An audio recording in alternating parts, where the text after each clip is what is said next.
Blood flows from high to low pressure because the heart's main job is to generate a pressure gradient. If blood pressure is very low, there will not be a pressure gradient, which will lead to the brain not getting enough blood. Here, the blood flow is represented by the cars, which by generating a pressure gradient, they would flow from high pressure, which is represented by the side of the freeway that has the most amount of cars, to an area of low pressure, which is represented by the side of the freeway that has the least amount of cars, and this is located on the lower part of the drawing.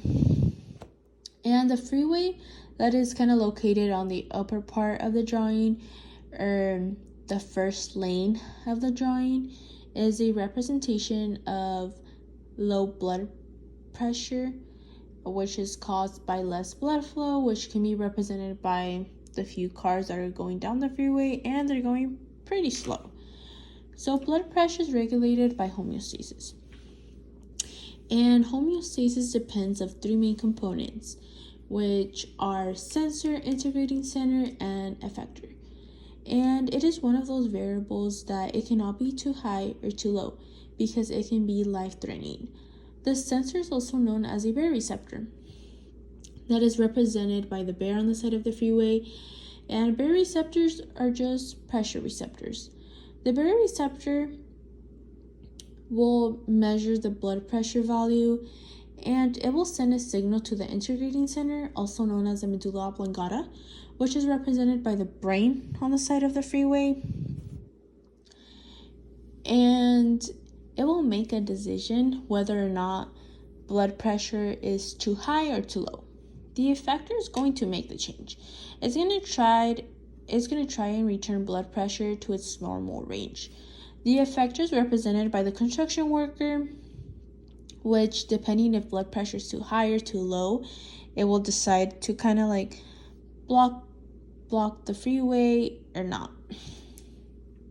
The baroreceptor is represented by the bear, which is just standing on the side of the freeway, and it's kind of counting the cars. It's detecting whether or not cars are going kind of too fast or too slow, and depending if they're going too fast or slow, it will send a signal to the integrating center, and it's gonna be like, hey, I counted all the cars for you, you decide what to do. And the integrating center, which is represented by the brain that is standing on the side of the freeway, wearing kind of like a heart, little hat, will determine if blood pressure is either too high or too low. The brain is thinking about ideas that it can do in order to increase blood pressure. The brain will decide what to do in order to get this person's blood pressure up. And one way we can do that is by increasing sympathetic activity and decreasing parasympathetic activity. This is one way that we can increase someone's blood pressure. And sympathetic neurons are the ones that can talk to your blood vessels and SA node.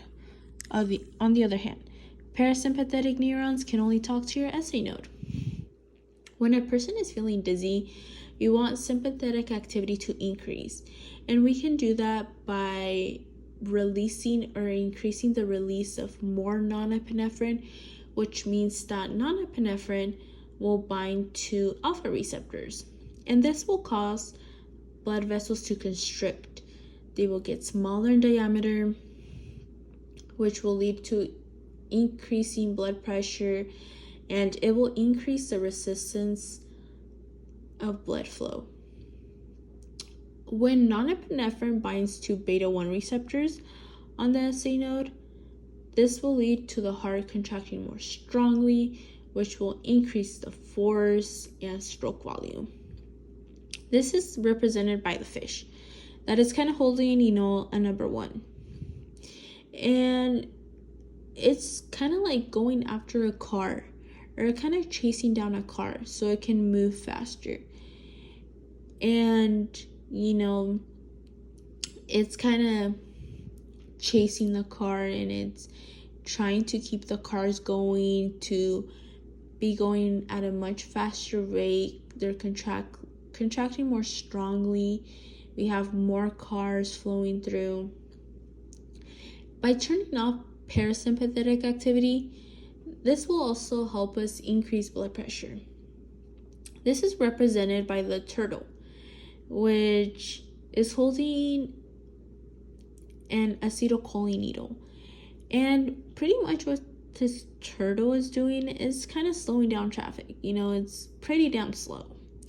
And, by slowing down traffic, everyone else behind this turtle is going at a very slow rate. And, we kind of want to get rid of the turtle. We want the turtle to get out of the way. So, by having the turtle get out the way, we will increase the blood flow. When sympathetic neurons release norepinephrine onto target tissues, they will bind to beta-1 receptors on the SA node and the ventricles, and this will make the heart contract more strongly. It would lead to an increase in heart rate. It will increase the force, the stroke volume, and this can be represented by the fish that's kind of holding the number 1, and it's trying to bind to the SA node of the heart. And this can kind of be represented like the car that has the trunk open, and it will help increase its blood pressure so it can get back on the freeway. And it's making sure that it's up and running so it doesn't stop again. And it's gonna help increase the stroke volume, make sure that everyone's going at a fast rate. When norepinephrine binds to alpha receptors on the surface of blood vessels, this will cause blood vessels to constrict. They'll get smaller in diameter. It will increase the resistance of blood, which will cause an increase in arterial pressure. This can be represented by the cop that is kind of like blocking down the lane because there was an accident, and it's completely blocking off the lane and trying to redirect traffic to go to the other lane, which is causing traffic to back up. And when parasympathetic neurons release acetylcholine, it's going to bind to muscarinic receptors on the heart, and it will slow down heart rate. It will dilate blood vessels, which means that blood vessels will get bigger, and it will decrease the force in heart contraction. This can kind of be represented by the turtle. And, it's holding the acetylcholine needle, and, it's slowing down traffic. Everything's going very slow because of this turtle. And it doesn't have a choice because now there's a light and it's red and it can't go anywhere else. We want this turtle to exit because we want to increase this person's blood pressure.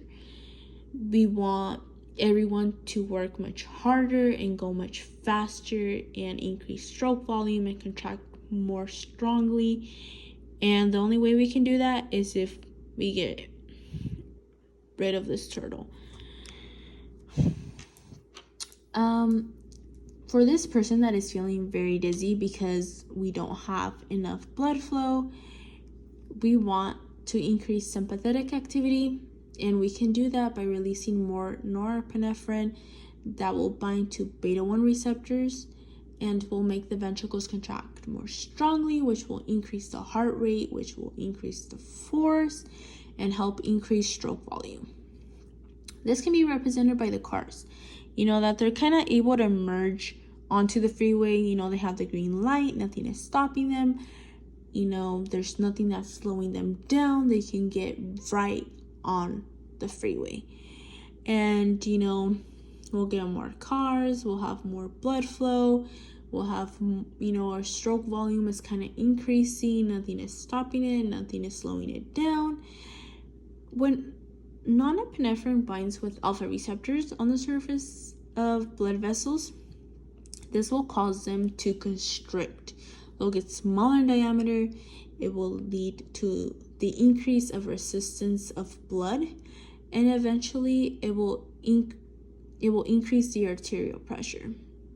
And this can kind of be represented by the cop. It's kind of holding the little norepinephrine bottle, and it's blocking the lane, and it's redirecting traffic because there was an accident and all the traffic is starting to back up. So the blood vessel is getting smaller, and we'll have an increase in blood pressure. And these are the things we can do to help someone's blood pressure increase or decrease depending on whether or not they have high blood pressure or low blood pressure. And this is what pretty much is going on with the heart. Things we can do to help a person increase blood pressure right away, thanks to sympathetic and parasympathetic activity.